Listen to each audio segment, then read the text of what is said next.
Hello friends, this is Growl. In this video, I'm going to explain to you exactly what you should be doing, why you should be doing it, and in what order you should be doing it in week 3 of Shadowlands. Mythic Plus is out, Raid is out, PvP is out, and everyone's about to have a good time. I'm really excited. I apologize for the impromptu video. I normally do a little bit more well put together videos. However, today they just dropped a bomb on exactly how everything's going to work. So I didn't want to put out a video until they gave all this information.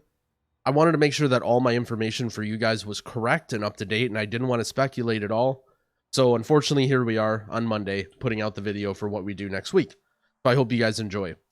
I'm going to go through everything pretty quickly. A lot of these different mechanics and how they work have been beaten to death. Mainly, I'm going to focus on strategy and the way that you should think, and hopefully this video will help you. The first thing that you want to do on reset is actually to kill the world boss. One world boss is going to spawn in the world, I guess, and this world boss drops conduits and items that are 207. These are really good, and the world boss is very easy. You can just join a raid in Group Finder and just auto attack it and kill it. This is why you should do this right away, because this is a free loot. You may have a legendary drop or a conduit drop from it, so get in there, kill the world boss. This is a weekly lockout, so once you kill the world boss once, that's it. You're done. There's no more worrying about it from the rest of the week. So right away on reset, find a squad. You'll be able to just join a group in Group Finder and find it and kill it. It's really, really easy. So the next thing you should do is get in the raid. You want to clear the raid as early as possible. This is because the groups that you are going to find early in the week are going to be better on average. It may seem counterintuitive. You may want to get loot first and go to raid. No, you want to go to groups early. Raids are about doing the mechanics. It's not about gear. You want to find a group that is solid, that will either know them already or will learn quickly, and you're more likely to find those groups early in the week. If you don't raid right away, then you'll be fine, but it may just be a bit more painful of an experience if you're pugging on the weekend. If you have a guild, you can totally ignore this information. If your guild has a schedule, just raid with them. That's the best situation, ideally, but I understand that lots of people are out there pugging. Some people might have come back and not had a guild. So this is information for you if you need to pug the raid. Do it early as possible. Get your raid legendary and get any good loot to help your next step. So the next step is the weekly Great Vault. I'm not going to go in detail to exactly how this works. There's plenty of great videos about this. One video that I watched recently was Nagura's video. She explained it very clearly. I'll leave a link to the description of her video that she came out with yesterday. However, keep in mind, she doesn't have the specific numbers of what gear and what levels you need to do because, well, we didn't know them yesterday.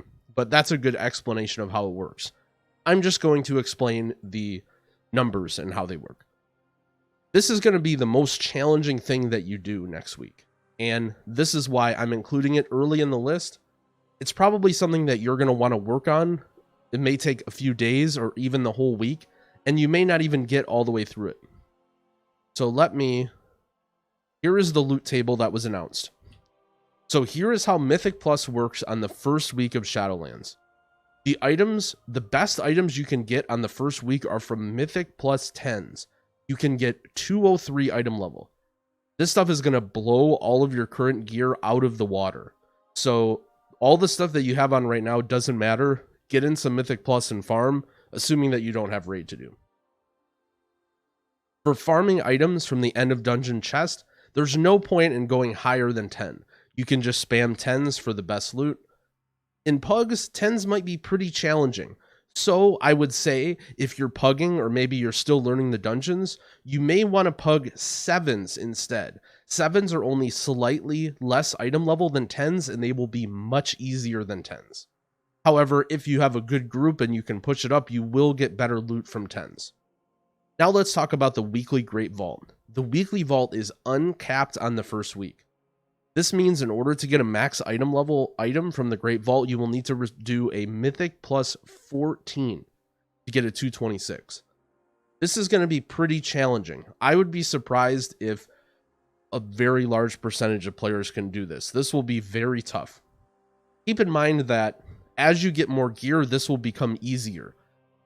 You won't be able to walk in at the beginning of the week and do this 14. This will be a week-long project where you're pugging your way up. You're pushing your own key up, ideally.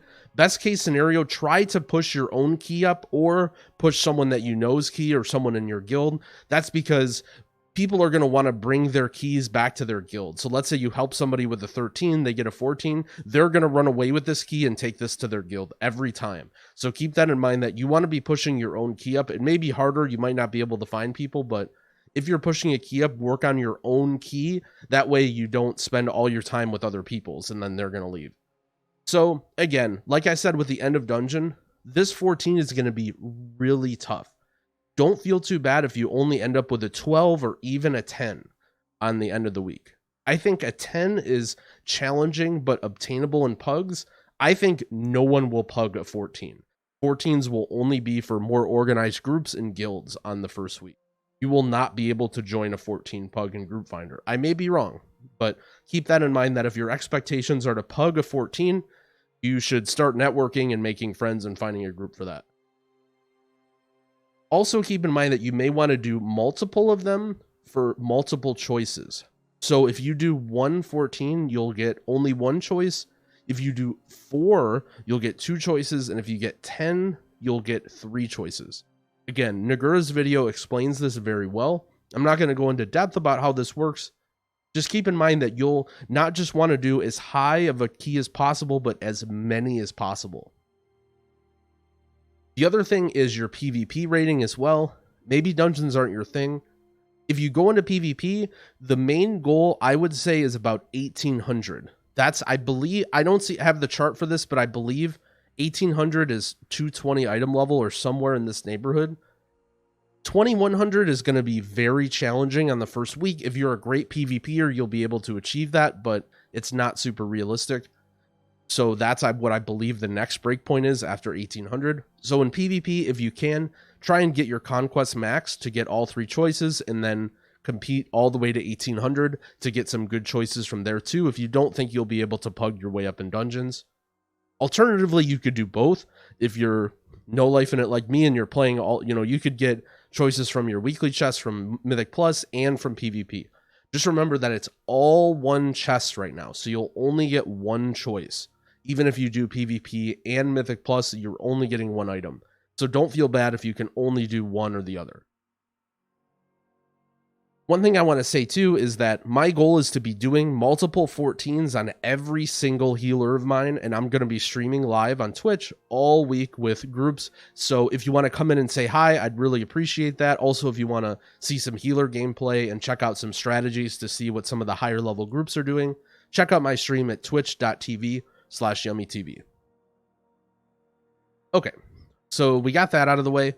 What's next? We got to do Torghast. Torghast layers 4 through 6 will open. That means you'll have to do 4 total Torghast runs next week. Layer 4, layer 5, layer 6 of one wing, and then layer 6 of the next wing. And then you'll get all your Soul Ash. These are the last 2 wings to open. So any legendary that comes from Torghast from the wings, you'll be able to get it this week.